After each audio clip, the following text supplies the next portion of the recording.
Dum dum dum dum. Oh, it's good being home. It'll just flick on the lights now and...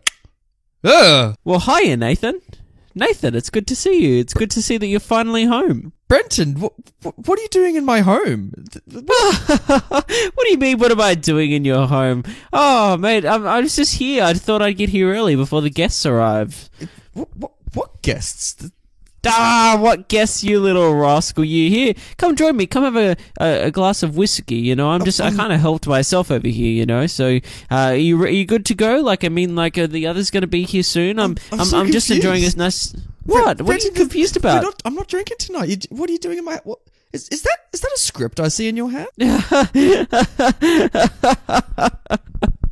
Nathan, you silly bugger. Mate, I just came over to have a chat, you know, and I just thought I'd bring some work while I was at it. This is not classic movie banter. But now it is! And here we are. Nathan, I don't know why that was the opening gag, because that's literally how we start our episodes every week, like before we start recording. I know, you bully me into just starting this podcast. Like... Again, I have no idea how you've gotten into my house after whatever it is, like 70 episodes now. Like, I don't know how you're doing it. Well, you know, I find my ways. You board the windows. I changed the locks, and here we are. You board the windows, you change the locks, I dig a tunnel. You know what I mean? Like, I just find a way. Oh my, yeah, it's like Jeff Goldblum, Life Finds a Way. It's like Brenton finds a way. You just fucking crawling in through the floorboards. I do. Sometimes I just like, you know, there'll be people like skydiving and I pay for a skydiving session and I just go rogue and I just kind of aim for Nathan's house and I just smash through the roof. And you do the start of the last Bond film that we do where they bloody skydive and bloody License to Kill, whatever it is. That's what you do. Pretty much. I do a superhero landing. I just like make my way in. Currently what I'm trying to do is I'm in a secret facility, which I probably shouldn't be telling this on the podcast. Yeah, you're really divulging your secrets. I go to a secret facility and basically they're testing, they're doing some atom experiments on me and they're basically trying to disintegrate my matter and then make it reappear somewhere else. So I'm trying to learn how to teleport. And just by chance you continually appear at my house, just... Exactly. So the idea is that once I've got it down pat, I'll just be able to pop in, like literally pop, bang, I'm there. Hello, Nathan. Boom. Well, welcome. Welcome to Classic Movie Banter. This is a podcast where Brenton, that guy there, and Nathan, this guy talking, we review movies that are older than 20 years, Brenton.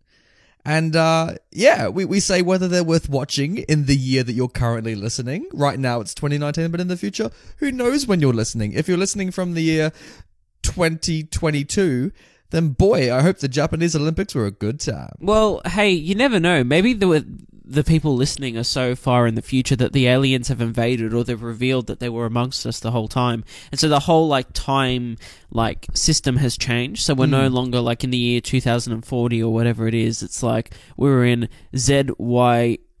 Yeah, they changed the years. 3033.2 recurring. You know what I mean? But here's the thing. Like everyone's like, oh yeah, let's just do aliens in the near future. It's like, do you remember in the 50s when they said, okay, what do you think the future's going to be? And like they thought, oh yeah, fuck yeah, by the year 2000 we're going to have like all these flying cars, all this shit. And we rock up to where we are and we've got like nothing.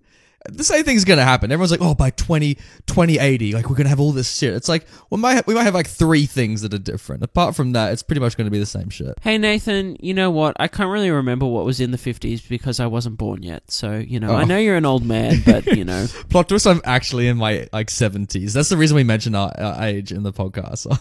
Totally. Yeah, well, now you all know. But hey, Nathan, episode 72, speaking of 70s. Yes. We're not in the 70s. But we're going back to a decade close to it, the 80s, aren't we, Brenton? Well, I guess we are, because you know what? There's a film coming out that's got the buzz, you know what I mean? It has got the buzz. Did it win the Venice Film Festival? It sure did.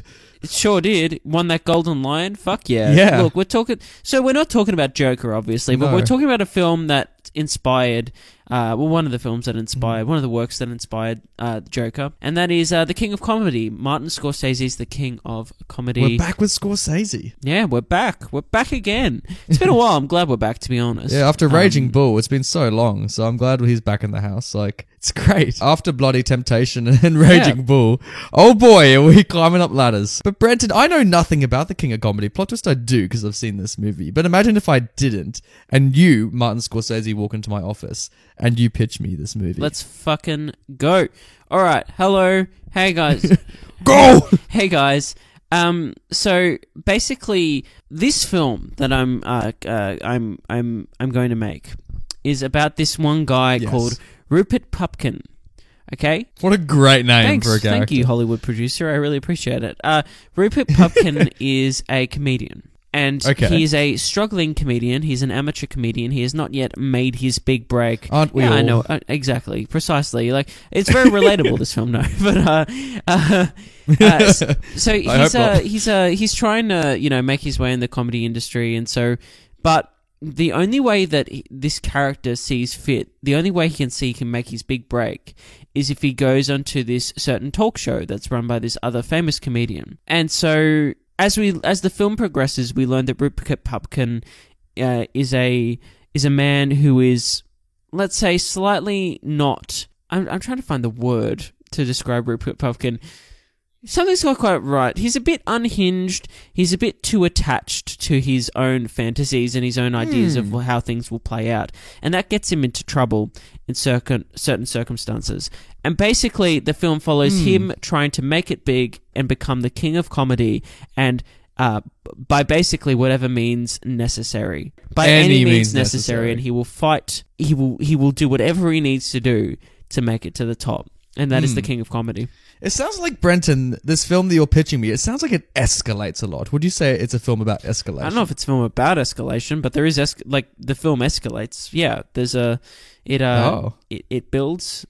Okay, so he wants to be the king of comedy. So who's going to play this comedian? I got some great comedic actors in my mind, Steve Martin, all that kind of stuff. Who should we cast as this comedian? Well, the funny thing is that basically I'm thinking that we go full kind of meta. You know what I mean? Okay. I'm listening to you, Marty Scorsese, if that's who you are, in this roleplay. I actually wanted Jerry Lewis to play this role. Oh, you want Jerry Lewis as the talk show host. And who's Jerry Lewis playing? Well, he's playing a guy called Jerry. Oh!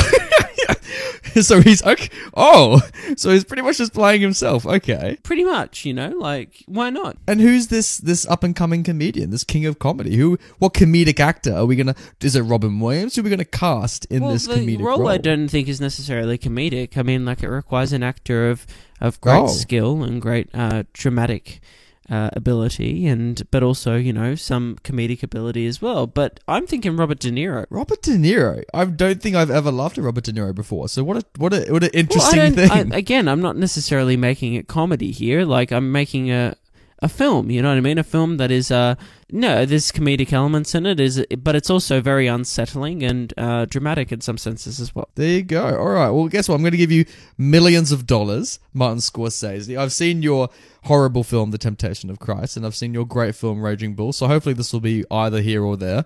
So here's the money, and by golly gosh, Marty Scorsese, you make this movie that is actually going to bomb at the box office. Who knows? Who does know?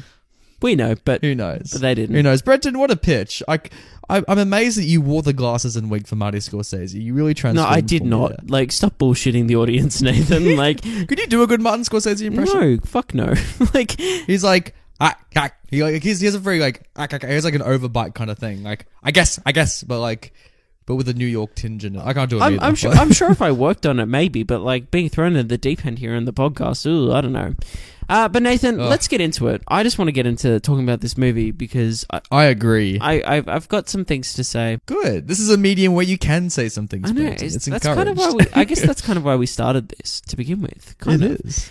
What do you have to say, Brenton? Share your thoughts with the group. You lower your glass and you're like, oh, I guess I'm an alcoholic. No, Brenton, other group. Oh, well, wrong group. Oh shit. Sorry. Fuck. Oh, sorry. We see, I started doing LSD when I was...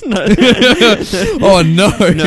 Brenton, you're on the wrong podcast. Oh, sorry. The other, the classic movie banter, right. Oh, okay, sorry. You're back where you belong. I love it. Yeah, so, King of Comedy, I really like this movie. Did you, Brenton? I love this movie. Did you like this movie? I do. I really enjoyed this film. I think it's fantastic. I think it features some of Robert De Niro's best work. I think its editing is pretty friggin' awesome, I'd have to say. I think it's got a strong screenplay, great performances all around, apart from, obviously Robert De Niro's giving one of his career best performances, I'd say. And, Brenton, I wouldn't use the word like with this movie. I would use the words fucking love this movie. I think it's pretty, I don't know, like, again, like, I've just seen it, so I can't be like, dude. whoa, but if I was to rate it out of 10, which we don't do on this podcast, but it'd be up there, it'd be an 8 or a 9, you know what I mean? Like, it's Brenton, up there, like, it's... I'm not about that numbers life, I'm about that emotional. I want to know if you laughed in this movie, if you felt shit in this movie, you know? If you rubbed your face in this movie and you're like, blah, blah, blah, blah, just to it, you know? Well, I never do that with films, but that's what I will say is... That's for the other podcast. But I will say, since we're on this show, is that, I will say that I was so into this movie, I was glued to the screen. I think from a technical perspective, I think it's great. But also, I think it's just it's probably one of the best character studies I've seen in recent memory. It's I'd have fucking to say. incredible, Yeah. isn't it? Yeah, no, I think it's awesome. It's amazing. I haven't loved a movie like this on the podcast for so fucking long. Oh, I love this movie, Brenton. Oh, I could just eat it for breakfast, lunch, and dinner, I tell you what. And everything you said is right. And more some, Brenton. You know what? Have a second bowl of cereal. Because you know what? You're on the money. Because everything this film does is fucking incredible. I cannot fault it. And people will fault it. And we'll get into what others may say, Brenton. But it's especially after the fucking string of old epics that we've done. And the bonds. I haven't loved a movie like this in the podcast for so long.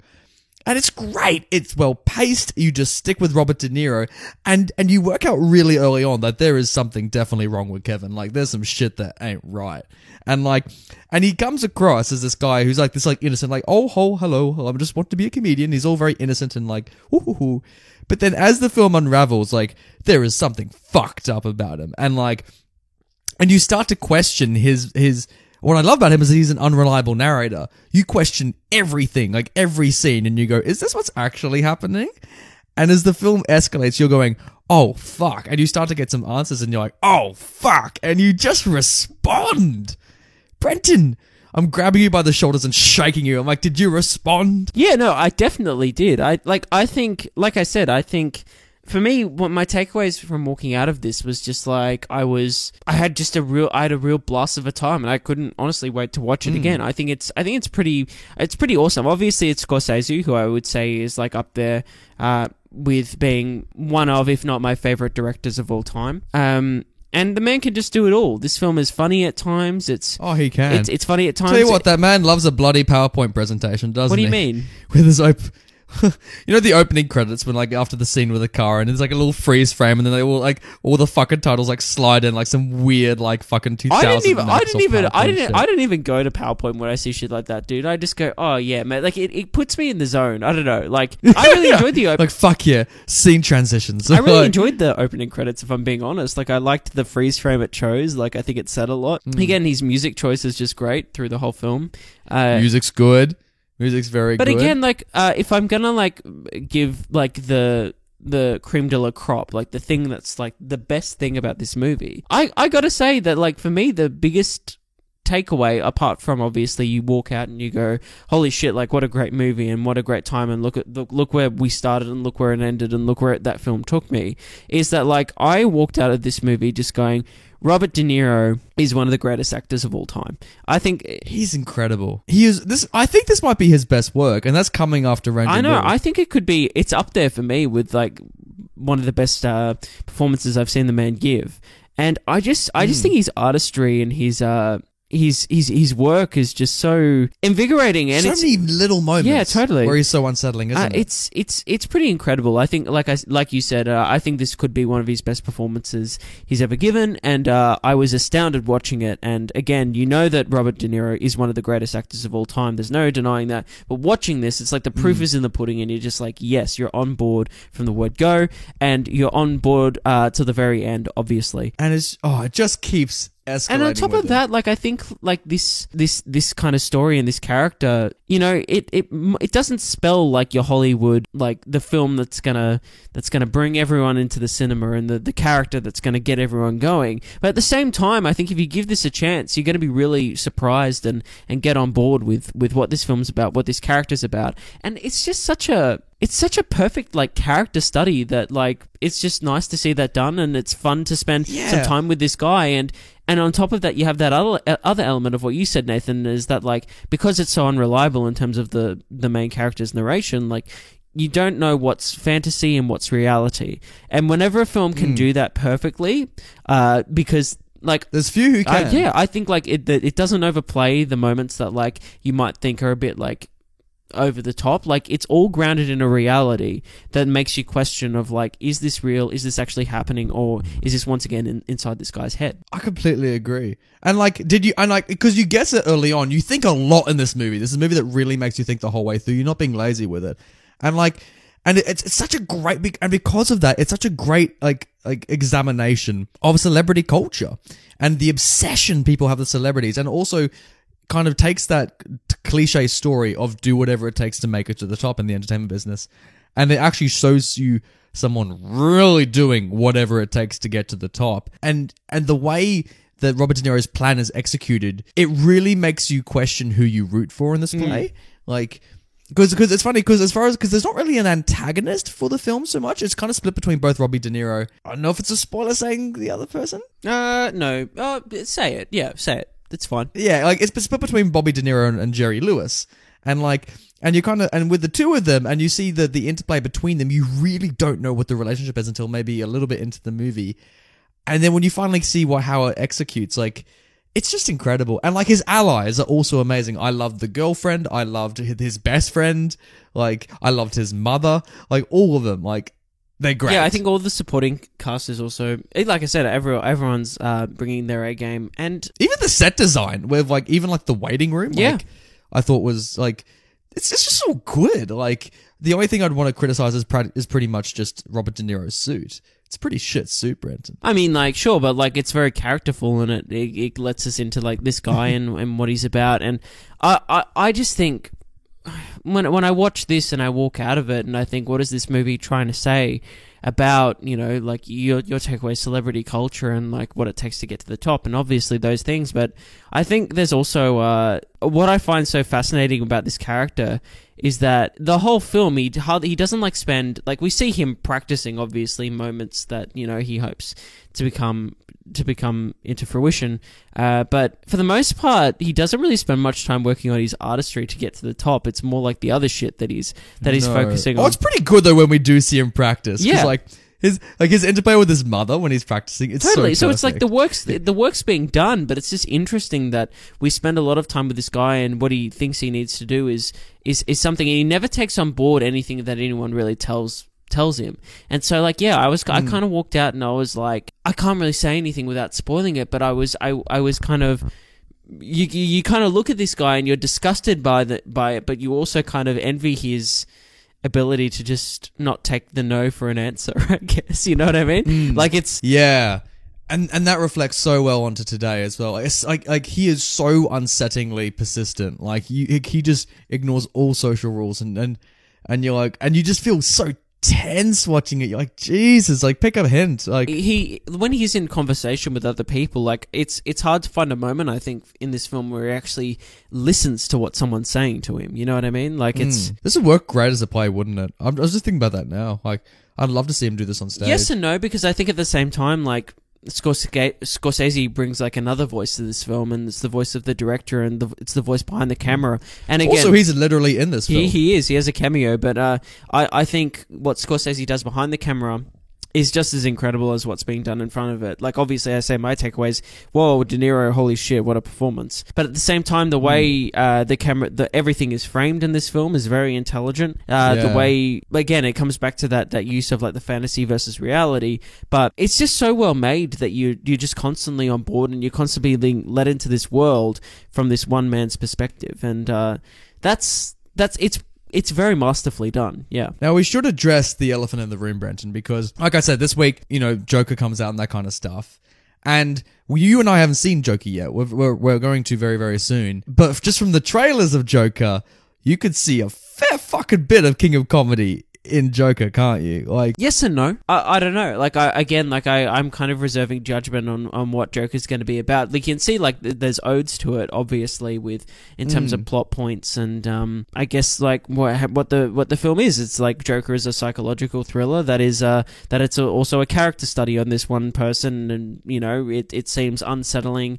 It seems as someone that hasn't got many social cues or social experience with socializing with other people, like there are parallels there, but at the same time, like, do you think King of Comedy would have been better if the protagonist was Joker? No, like I don't. You don't think it would work? Because like here we are talking about like how could it possibly be better? Like is what I'd say to that. It's funny when I sat down to watch this, even not seeing Joker yet, I was kind of thinking, I could so see the Joker doing this similar shit. Like before Joker becomes Joker and he's like Arthur Fleck or whatever he is. Like, I can so see him just being like, of trying to be a comedian and just having the world tell him no and him going crazy from it. Because you wonder if like Bobby De Niro becomes crazy or is crazy from it. So like, I don't know. I agree with you. I think this film works better not being a Joker film. But in saying that, I think it would, especially once you've seen the Joker movie, I think it'd be hard to watch this and not go, oh, it's just doing Joker. You know what I mean? I don't know. Like, I don't know. I think this. I'm trying to separate the two because, like, whilst I see like there's similarities. Like, I'm just thinking when we either recommend or not recommend this movie, like, what would this give you the Joker wouldn't? Well, I can't answer that yet. Obviously.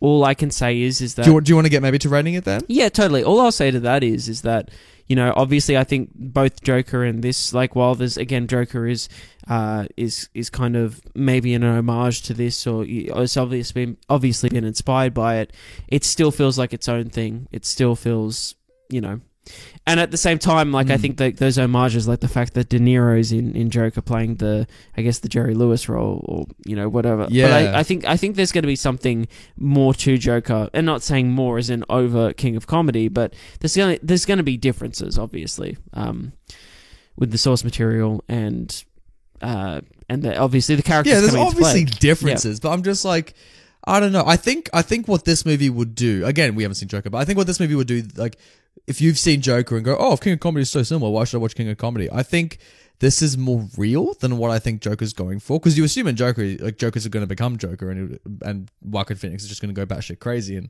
just kill a bunch of people. This one, that doesn't happen. And I think this film might be smarter than Joker because it shows a really pitiful desperation about, like, how people achieve success.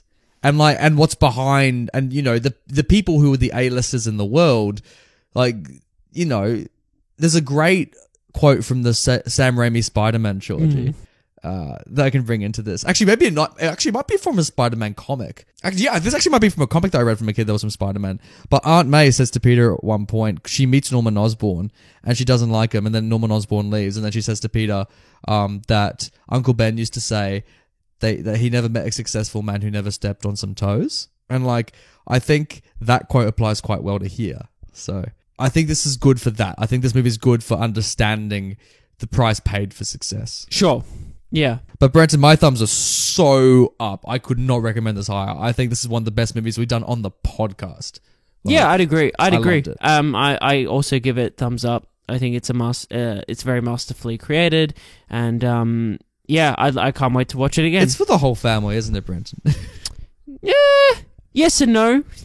Yeah. Like, watch this if you want to be unsettled. Like, if you like Mindhunter shit. Like, I think, don't go into this expecting some comedy, because, like, it ain't. I think people, but again, it's quite funny. I think the film itself is quite funny at the same time that there's comedic elements to it, but for the most part, it's unsettling, and it's, like you said, it's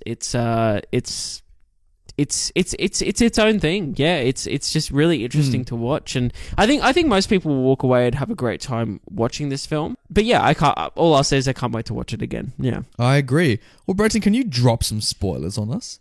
Just like bomb them in. Just like spoil everything for me, Brenton. I sure can. Spoilers, spoilers, spoiling the king of comedy. Yeah. Okay, so that doesn't happen in the film, but I wanted to go straight into, because we have been kind of skirting around something in this film, because we're like, oh yeah, oh like, boy, haven't we? We've been avoiding it like the plague. yeah, because the thing that happens in this film is that obviously shit escalates. The real premise. And basically halfway through this film, De Niro, or Rupert Pupkin, decides that the only way that he can get through to Jerry is to literally kidnap Jerry and force him and force the network to put him on the air. And so he does this with the aid of a fellow stalker. These two stalkers that are friends. And thing with her, I didn't think prior to this plan, I didn't think she was real. I was wondering if like she ever existed. She might not, to be fair. Well, I mean, she does, because obviously Jerry like almost has sex with her at one point. So does Jerry just sitting in a hotel room and he escapes himself? Oh no, because obviously he puts Jerry into the car and they drive away. She's driving the car. She has to have existed for them to kidnap him. Yeah. Again, I don't know. Maybe she does. Maybe she doesn't. I don't know. I think she. I think she exists, but I thought it was an interesting thing you brought up that she might not. And that could work as well. It could. Because there's a lot you don't believe in this movie, but they bloody kidnap him. And Brenton, I think the tape budget for this movie was through the roof, because boy, did they wrap him up like a Christmas present. They sure did. They sure did. And it was great. Props to Jerry Lewis. He looks so miserable this entire movie. Every fucking scene he's in, he just looks as though he doesn't want to be there. He's great. I think that's one of the greatest things about his character, is that, you know, we see him on the air, we see him do his show, and you see someone that's charismatic and, you know, is very sociable and is able to, you know, obviously interact with his audience, and the people, because of that, love him. And yet when he's on the street, he's just trying to get through and, you know, live his life, and it's just like an everyday struggle of just being able to, you know, enjoy himself without some crazy stalker, like, chasing him literally down the street, or another...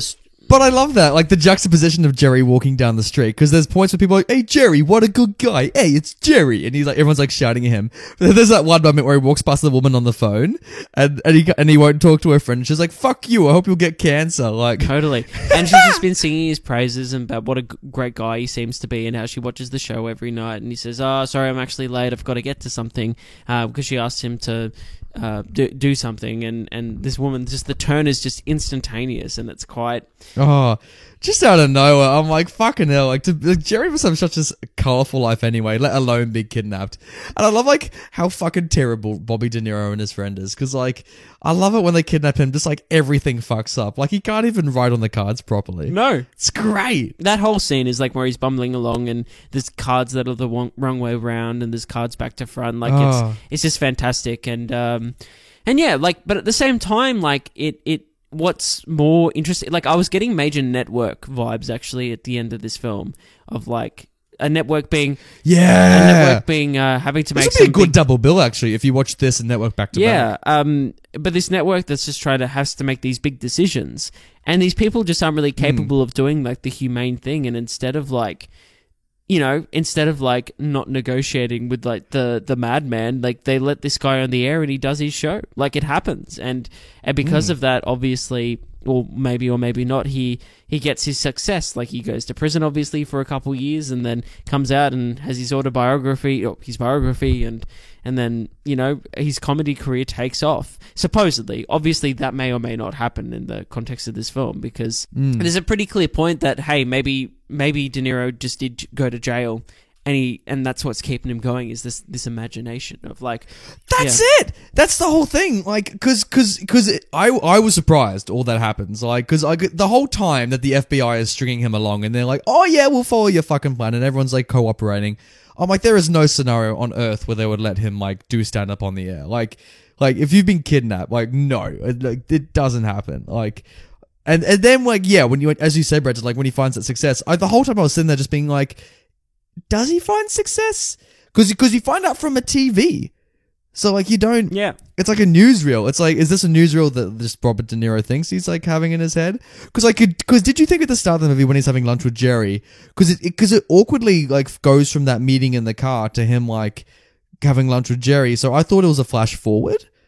So I didn't believe it was fake at that point. And even when he's recounting the conversation to his mother, who we also don't know is real, I didn't know if that was the case. Well, what was interesting is that I thought it was pretty clear. Like when it jumped forward and we went to that dinner or the lunch, whatever it was, I immediately thought like this isn't real. Like this is the guy that's taking. Oh, yeah, really? Like, No, I was much later. I was like, he's taken this and run a mile, and this is like what he's thinking. And then he's rehearsing back at his home that conversation with those like there's cardboard cutouts which are just like incredible. I love that. I love those cardboard cutouts. Do you love his mother as well? He's like, no, ma! He's just screaming at the best like bit is when he nothing. has to do his audition tape with the mother, and she's telling him to turn it down, and he's just like, I've got to fucking do this, mum. Like just let me do my audition tape. And she's like, I really wish we had a scene where like the assistant has to listen to the tapes and we just hear like his mother shouting over the top. Like, oh, it would have been great. How great is like Jerry Lewis's assistant, by the way? Like he is being psychopathic in like their office, and she is just being so polite to him back. oh, you know what I mean? It's handled like perfectly. Like if someone like came in like that, like that's the way to handle it. And maybe they should have called security a little bit earlier, but they give the guy a chance. And maybe there was stuff on his tape that had merit, and maybe they did listen to it and were like, hey, there is some good stuff on here, but keep developing your act. But what's amazing about these segments is that De Niro is constantly told in this film, he's given like great advice by these people that are like saying, go develop your act, go work, go out on the club like scene, genuine and advice. get some experience, because you got no experience. You're just some stalker that like sits at home and imagines what it's going to be like. Yeah, he's like, no, I'm not. But it's so interesting in terms of the conversations, and like it's very evident, I think, with that assistant character, is that De Niro just constantly interrupts. He's constantly like not listening, and you'll just like, he has this very unsettling way of like, you'll be saying something to him, but it goes in out and in ear and out the other. It's his smile as well. And he's just kind of nodding and he's like expression. agreeing, but it's like he's saying, and he just like says things like on the back of like whatever you like, even if you're not even quite finished with what the intention of what you're going to say. There's no like break. He doesn't listen, take in what you've said and then respond. He's just constantly he's like constantly the aggressor in the conversation, but he's just pretending he's listening. Like it's just, he's like that meme. He's like, yes, but no. yeah, totally. And he just like, fights back on every little thing, and he does not shut the fuck up. And every character like lets him know that he doesn't shut up, and he just keeps talking and talking and talking, thinking he can talk his way out of everything.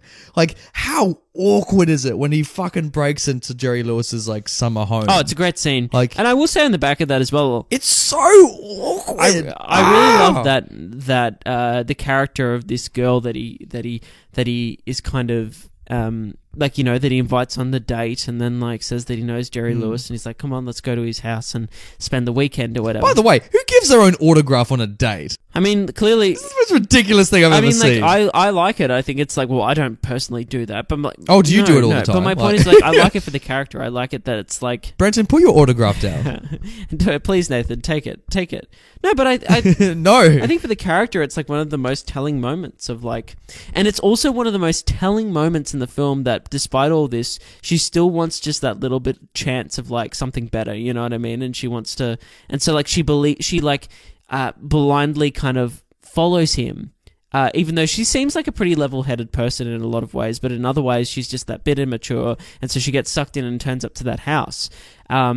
And which must... But she's pretty quick to work out what's going on, because she's like, let's leave. And he's like, no, you tell her, Jerry. Which just like, must be mortifying for her. Like, I can't imagine that. Like, imagine if you had a significant other that said their whole premise in life was that...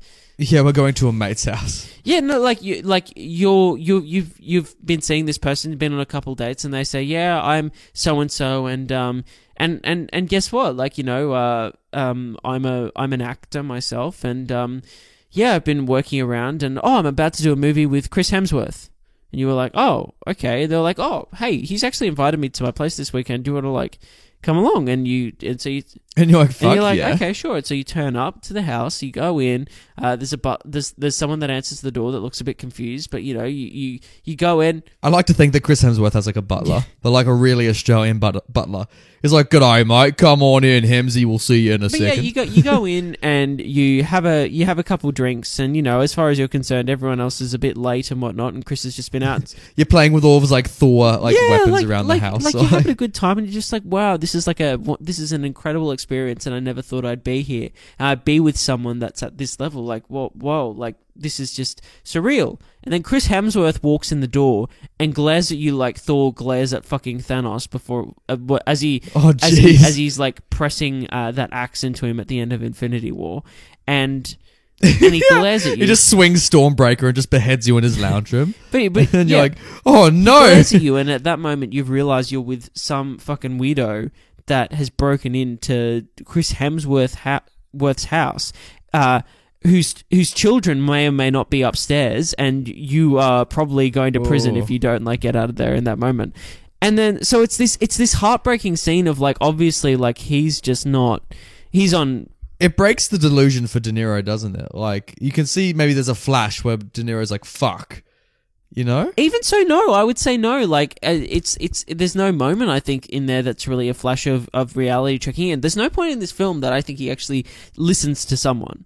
It's bizarre. Do you find it weird though that Jerry doesn't pipe up in that scene? I love he it. doesn't say anything sooner? I love it that he just takes it all in, walks into the place, and because what's he gonna do? It's he's taking the situation in because it's so beyond fucked up that it's like. I think you have to take it in. You have to be careful as well. There was a moment where he had that golf stick, and I was like, is he gonna lose his shit and fully lose his shit? But which is why you get so nervous when it reveals that he has a gun, because you see that he has a gun before he kidnaps him. I'm like, what are you doing? And you're like, there's no way a man like you should have a gun. And I love that in the end it was just a fake gun. I feel like that's one of the best jokes in the movie. I think it's established way before that it's fake, because they're in the car and they're having the conversation. What? No. I found it a twist. I didn't pick up that at all. They have the conversation in the car when they're going to kidnap Jerry, and he's saying, "Does it look real? Does it look real?" Really? About the gun, yeah. And so I genuinely thought it was real. I'm like, holy shit, that idiot got a gun it's great because the gun's so fake, and you're like, he's just going along with this as you would if someone pointed something that looked like a gun in your face and said, "Get the fucking I can't imagine how I'd react in that situation." But you can see why he just stayed in the car, and he just looks so miserable. I love as well in the ransom call when he calls the company, no one believes it's him. It's like, fucking hell, he has to go through all those weird exercises. Yeah. Let's talk about in terms of spoilers. The waiting room? Yeah, let's talk about that. Jeez, every time he goes to the waiting room, could you imagine if this happened in real life? It's take a fucking hint. So he's just waiting. It's the framing of it's perfect. It's just so awkward. That receptionist as well. She's doing God's work. One of my favorite gags, the repeated gag in this film, is that no one ever says his name right. Oh, I love that. Yeah, they call the first thing is Mr. Pumpkin is here, and that's right. There's so many different ways they say it, but they never get it right. And no. De Niro just kind of takes it in his stride, and but it's one of those just funny moments. And it escalates to that bloody Scooby-Doo chase scene around the office, which is just bloody great. It's amazing, isn't it? It's so funny. But literally just running it in and out of frame, it's so good. It's so crazy good, as well Francis. that he basically I don't know how many days that is that takes place over. It's a few days at least. And I don't know how far apart those days are. You got a vague idea of the time span of that whole situation where he keeps going into that reception, but the fact that it's they let it go on so long, and then he just suddenly snaps and wants to see Jerry, and so he goes through that back room. It's such a great build up in all those scenes of that's where it's headed, and but at the same time he is doing the right thing. He's there being persistent, and he's giving them his work, and he's trying to become a part of it. He just never takes it on board and actually tries to change things about himself to fit the market. He just goes, well, I know I'm the king of comedy, and the market needs to let me in there, because as soon as I'm in there, I'm going to take off. Isn't that great when he drops the title line as well? It feels so much more organic than bloody James Bond did it. Totally. What's one of my other favorite moments in this film is that when we just get to watch his set, like when he rocks up to that bar. Yeah, and he that is amazing. And you know what? I found it actually funny. Yeah, he's quite good. What's amazing I too thought is the jokes were quite good. what's amazing as well as De Niro, like as the comedian, like as a stand-up comic in those scenes, is like playing it so well. Like he's playing off that audience and that live audience as you can probably tell, or is Okay, do you think that's an audience, or do you think they added the laugh track? who knows? Mm. I don't think it matters necessarily. Because it sounds a little bit like he's almost like he's so expecting the laughter, like he knows exactly when to pause and he builds off from it. Like totally, but you know like what I mean? I feel like most comedians do. Like they. Oh, that's true, actually. Yeah. Do you like as well? Like what he's actually saying is extremely dark. Like you're finally finding out a little bit about him. He's going to this like really depressing childhood. Yeah, it's full on, and like I like that I love that. I did. That was one of my favorite moments, and I like that we just watch it as it would be on the television, and then it just kind of ends. Yeah. Like the frame is the TV. Yeah, I thought it was a great moment. And the best line from it, in my opinion, was when he says, "Better to be king for a night than a schmuck for life." Yeah, totally. And I thought that was so powerful, and I thought that perfectly encapsulated the film. Totally. I thought that was genius. Totally. I thought that was like, of course. And because he admits to doing everything on the air, and you're like, why the fuck would you do this? But you understand this is the point of the movie, you know? Like, you'd give it all up. It's like that cliche, you give it all up for one night. And like, and regardless of what happens in reality afterwards, like, he gets what he wants in the end. Like, he wins. Yes, or does he? But yes, I guess for him, like, again, like, because this character has no, would you say empathy, I guess? Like, no... He even if he does go to prison for life and he never got to go on the air, in his head he did, and like that's kind of what matters for this character. And it's like he never takes it. His delusion of grandeur continues, you know. Yeah, totally. So yeah.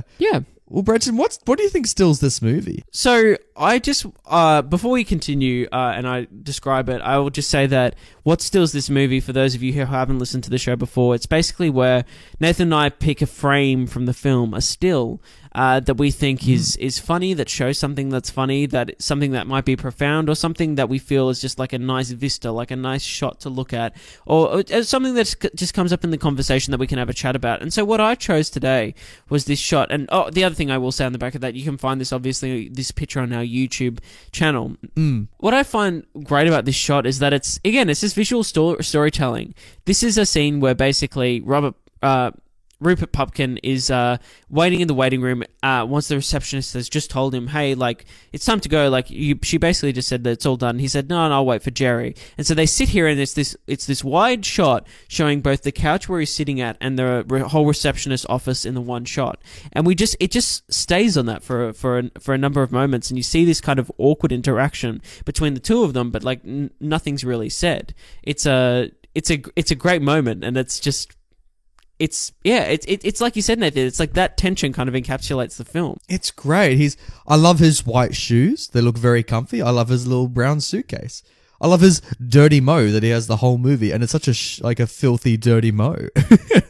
And the reception. I love the design of the reception area, because she's like in this cylinder. It's almost like you're on like the bloody space station from 2001. You know, it's totally. like that kind of aesthetic. Yeah. And it's great. And I love it also because the waiting area is so empty and it's just him. And also it looks like what he's sitting on is very uncomfortable. It's like this just weird cylinder thing. And he's just in perfect view just to be stared at by her for so long. Like, it's great. Totally. Yeah. I think it's a great shot, and hence why I chose it. I was literally watching the film and I thought that's what I'll pick. Yeah. And it's that moment. It's that moment that stills it for you. So how do they make this, Brenton? How did they make this making movie magic? Yeah. Brenton, one way that they made this is that, you know how that woman on the phone says, you know, to Jerry, like, I hope you get cancer. You know, that violent fan. Yeah. Well, turns out this is based on real life. So the lady who insults Jerry is based on an experience that he actually had, word for word, when he was performing in Vegas. He was just walking down the street and this woman did that exact thing from the movie to him. And then he told Marty Scorsese, and he's like, fuck, we got to put this in the movie. Of course you do. Like, and it's, again, like, it's so real, the moment. Like, the sudden change, the way it's delivered, like, it's so perfect. And, powerful at the same time, and it's a kind of an insight into what that lifestyle is like. Yeah, I think it's a great moment. It really is. Goodness. Martin Scorsese has said that he thought Robert De Niro's best performance under his direction was in this film. I mean, probably. See, I used to think it was Raging Bull, but like, this is pretty fucking good. Definitely. I think because it's so un-Robert De Niro, this character. Definitely, Like, yeah. It baffles me that he didn't win an Oscar for this. I don't This think he is was just even crazy. nominated, to be honest. Yeah, for some reason, like, critics didn't really love it at the time, which is bizarre, in my opinion. I But, agree. You know, that's Yeah. critics for you. That's why we have this podcast, Brenton. Did you know that the lawyer... We didn't even talk about the fucking scene where they're all meeting up with the law people going, do we really do this? And they're all like, yeah, fuck yeah. But the lawyer for Jerry is actually played by Martin Scorsese's real-life lawyer. That's crazy. So it's like, who are you? I'm his lawyer. Yeah, it's like, I'm Martin Scorsese's lawyer. And everyone's like, oh shit, the lawyer's here. And you're like, I'll sue you and I'll sue everyone. And he's just suing left, right, center. I love that Martin Scorsese's lawyer's in the movie. It's That's great. fantastic. Robert De Niro used anti-Semitic remarks to anger Jerry Lewis whilst filming the scene where Rupert Pupkin crashes Jerry Langford's country home. And Lewis, who had never worked with method actors before, was shocked and appalled, but delivered an extremely credible performance. So Oh my god. I mean, that's a bit unnecessary, isn't it? yeah, I Like, guess so. Like, but it's... You can pretend to be But- angry. Like, you don't But need to see, be anti-Semitic. like Jerry Lewis, like I think of that scene is like incredible in the way that like his steely glare, like before he's like when he's taking it in, and like Oh my God. hearing that, you're like, well, yeah, like you can see that it's like this bubbling anger that's underneath everything that he's doing in that scene. So Even when he goes on that weird date with the girl in the house and he's like taped up, he conveys so much anger just in those little totally, looks. yeah. Dude, that's so fucking weird. Could you imagine being tied up on a date? Like, oh. It's full on, and when she like swipes all the shit off the table. Brett is like kicking some rope under the table. Like, ooh.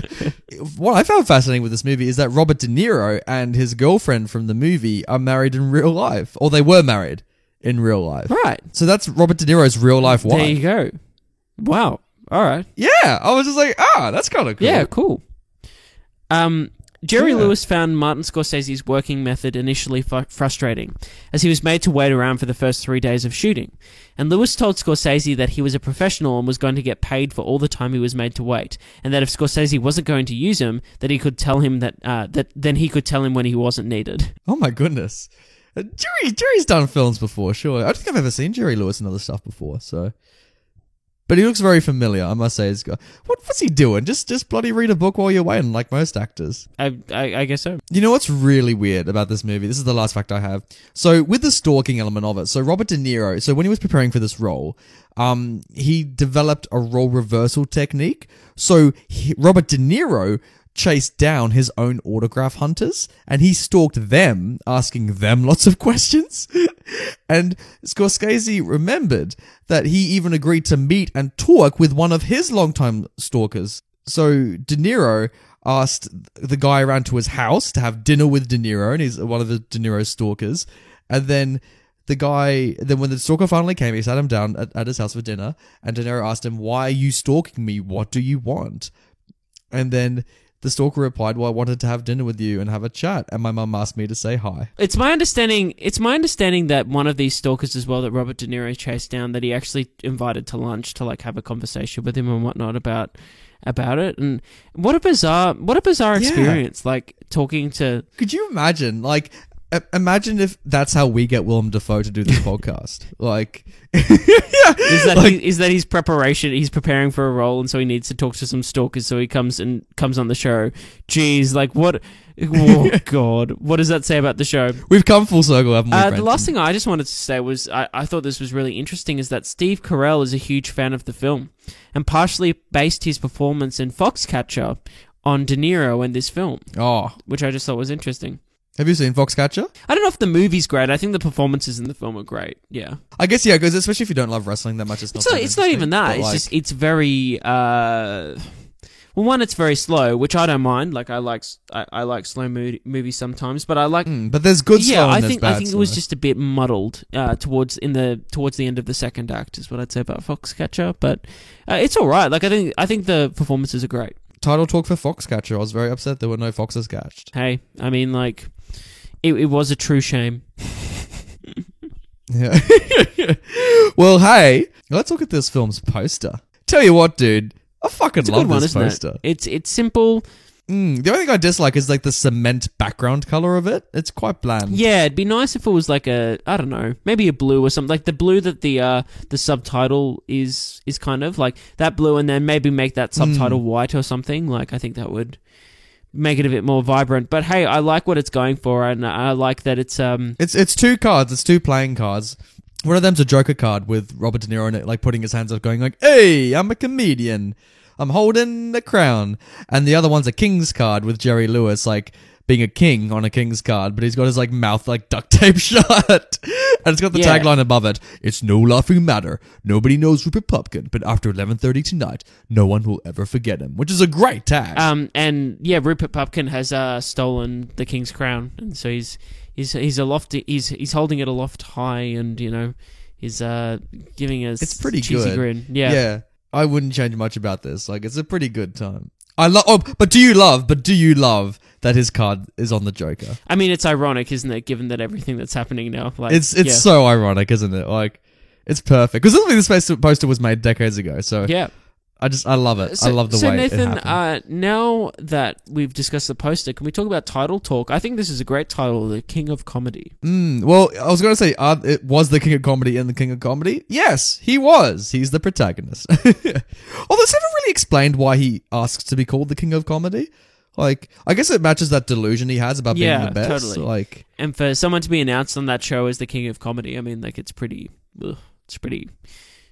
awesome. yeah, you can even see like the speech reader. He's just like, oh, like, do I have to say this shit?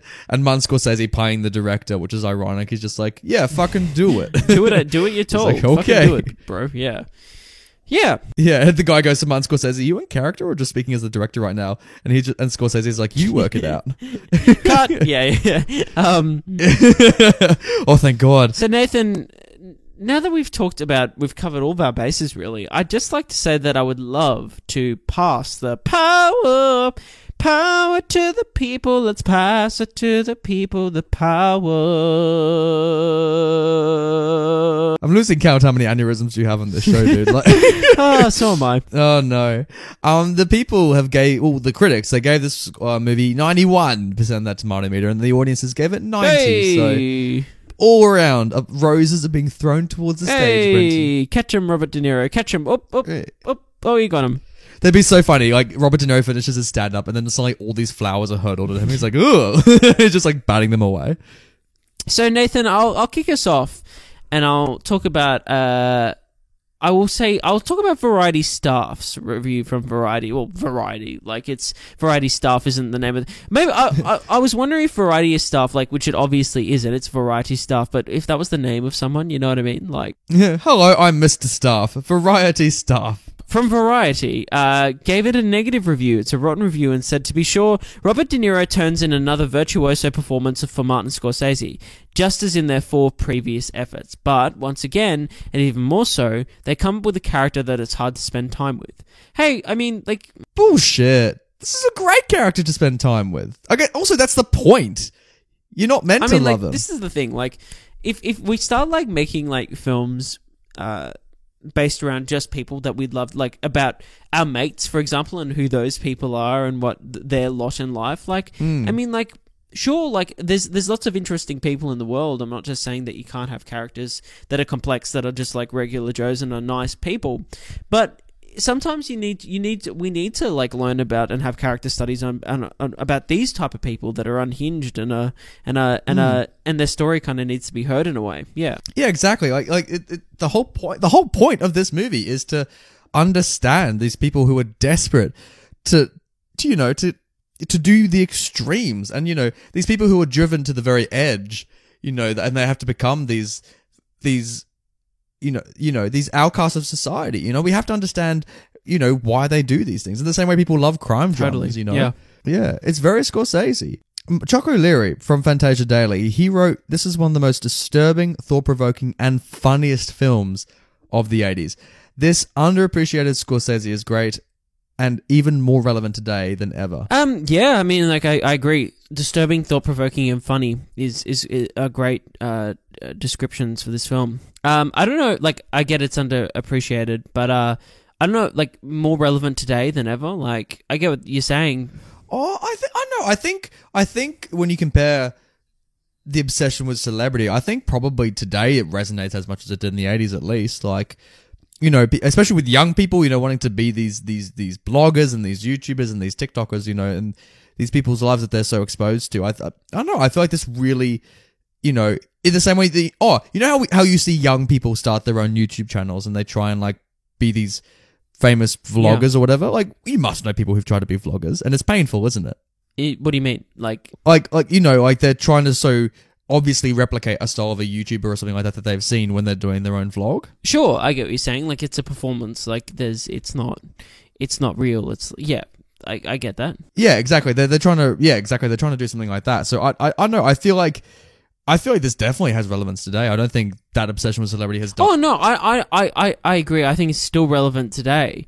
But I don't know if it's like more relevant today than it was back then. I think like this is a phenomenon that will always exist. It changes the way in which, like, for instance, like nowadays, like streamers and YouTubers and whatever, like people will look at their videos and look for clues and find their address or whatever from that, and they'll send like a SWAT team to their house and say that there's something going on in their house. There are horrible stories. I mean, thankfully we got our own SWAT team, so we're ready, Brenton. They're always just here, like. We're prepared. If the listeners ever find us in Sydney, I tell you what, we'll be waiting for them with weaponry of our own. Like they'll call the emergency services and say, "Oh, this is happening," and they'll be like, "Well, the team's already there, so you know, you're too late." Hey, Paulie J says De Niro perfected the art of making people feel uncomfortable in this movie. One of my all-time favorite performances by anyone. Hey, Paulie J, thanks for your comment. Is this one of your favorite performances? I mean, like, it's a great performance. I don't know if I can be like, it's my favorite of all time, because I've seen it once, and time will tell where this sits in like in my top films, top performances, whatever it is. All I can say is that I love De Niro in this film, and my takeaway is going, holy shit, like this guy is just absolutely incredible, and this is one of his best performances from one of the best actors of all time. So, I mean, what does that say? You know what I mean? I mean, following on that vein, Luke Thompson, he wrote 4 out of 5. This is one of Scorsese's very best. Do you think this is the best Scorsese film you've seen? Oh, that's hard. It's tough, isn't it? Is it better than Wolf Street? Is it better than Departed? Is it better than Goodfellas? I don't know. Is it? Like, it's different. Like, again, like it's less epic than those films, but I think it still is. Like, I really meaty. Like it. Like, again, time will tell. Like, I really like it, and I'd be like, oh, this is like a favorite film. Like, I can see the potential of that. Whether how it ends up, I don't know. We'll see. Again, all I can say is Scorsese's like, If anything you take away from this podcast is that Scorsese can do basically anything, and he's a filmmaker whose work you should... Except for Last Temptation of Christ. I think there's merit in Last Temptation of Christ, and there's things worth watching in this film. You said no at the time! I said no at the time in the context of the Thursday night thing, but I think there's still things in that film that are worth watching and can be interesting. But the point... Oh my goodness. You're that fucker who, like, you know, like anyone gives him like a piece of food and you're like, I guess there's something to enjoy in this. Like, no, I remember saying at the time that Temptation of Christ, like, whilst there's issues, sure, and I understand that, and it's not the first movie I'm going to put on a Thursday night, there's things in it that are still... I think it's still worth... I've said it a few times on this, that, like, I want to go back and watch that movie again. Like... Oh my God. Listeners, don't listen to Brenton. He's off his meds. He's thinking Last Temptation is a watch while movie. No, run, listeners, run! I'm excited to watch it again, and I can't wait to talk to you about it. Hey, maybe I'll force you to watch it with me as well. Maybe I'll tape you to the chair, like they do to Jerry Lewis, and I will force your eyes open, and you will watch it with me. Am I the Jerry of the podcast? Oh no! I think so. Naomi G, she gave it 1.5 stars, and I love this review. She wrote, "It was funny, but I don't think it was the funniest movie ever made. A funny premise, populated by less funny things, with even less funny lines in them." Do you really think people would think this is a comedy? Like, no. Like, for fuck's sake. Like, come on. Please, come on. Like... again, like, this film is quite funny. I think there's lots of scenes and scenarios in this that, like, I chuckled at and laughed at, but it's not a comedy. This is a character study that has got comedic elements, but it's it's dramatic. Like it's, you know, there's something more to it than just, oh hey, here's a few one-liners, because that's not what the film's about. No, I agree. Finally, I will say I'll just read this little comment thread from YouTube. Which I thought is a bit fun. So, Deutsch, I think it is, says, his routine wasn't bad. And then Tom Kent replied, for its time, ! And then Sage of Tool said, Tom Kent, it's funnier than anything we've gotten out of these brainless late-night talk show hosts for the last 6 years or so. I mean, you know what? Like, okay, what would you prefer? Watching stand-up, not the show, but watching stand-up from Kimmel or Fallon or Norton or all that, or from like batshit crazy Robert De Niro? Ooh. Because, okay, have you seen stand-up from these talk show hosts? I have. I will say that like my favorite stand-up talk show host is my favorite has been Conan O'Brien. I think I really like Conan. For his stand-up. Well, I like his openings to his shows are quite funny. Ferguson was always amazing. I thought that. I miss Ferguson so much. I miss him so much, and I thought his opening. What a flirtatious man! Graham Norton's are pretty funny as well. Like the way he just gets a bunch of photos up and like. Oh, come on! Like the man, I love Norton's my favorite out of all of them as far as shows go. But like, I don't know. I kind of want him to get to the guests. Sorry, Norton. Oh, really? Yeah. So yeah, like at the Fallon's unbearable. Sorry, Fallon. Yeah, Fallon's my least favorite, as like, to be honest. You can really see the difference between Brenton and I. I'm like, fuck Fallon, and then Brenton's like, oh, he's the least fave. Like, yeah. Hey, I say James Corden is better than Fallon, and so that's saying something. I mean, like, Jesus, yeah. So yeah, look, but obviously, like, when you watch this, like, I think I'd rather watch De Niro, to be honest. Like, same. That's what I'm saying. Like, it's good shit. Like, I'm not upset with his stand-up. I'm like, nah, I'd do an hour of this. Like, oh, could you imagine if like Robert De Niro retires and he goes on a fucking stand-up tour and he reprises the role? He just does a 1-hour set. Or no, Netflix, they have him do like one of those comedy specials, like what Dave Chappelle did, but it's just Robert De Niro doing that shit instead. Totally, I'd be down for that. Oh, why not? That'd be great. Oh, that'd be so great.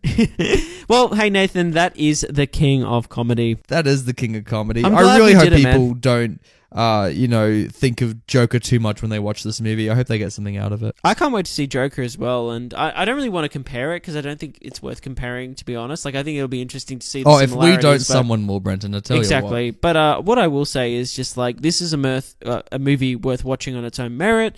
Scorsese is one of the greatest directors of all time. Robert De Niro is one of the greatest actors of all time. So you should watch this movie.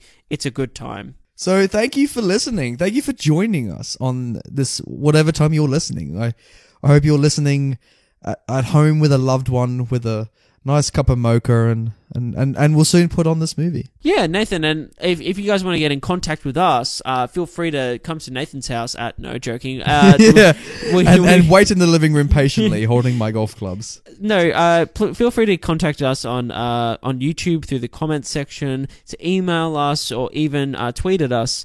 But you can also find the show, obviously, on podcast services such as the podcast app, SoundCloud, and also YouTube. So I already said YouTube, but there you go again. But yeah, that's this week's episode done and dusted. But we will see you again next week for another classic movie. But Nathan, did you hear that?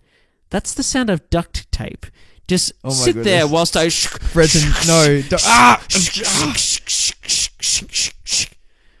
Hey Nathan. I've laid out this nice dinner for us both right now, but I'm feeling really excited, so I'm just gonna knock it off the table.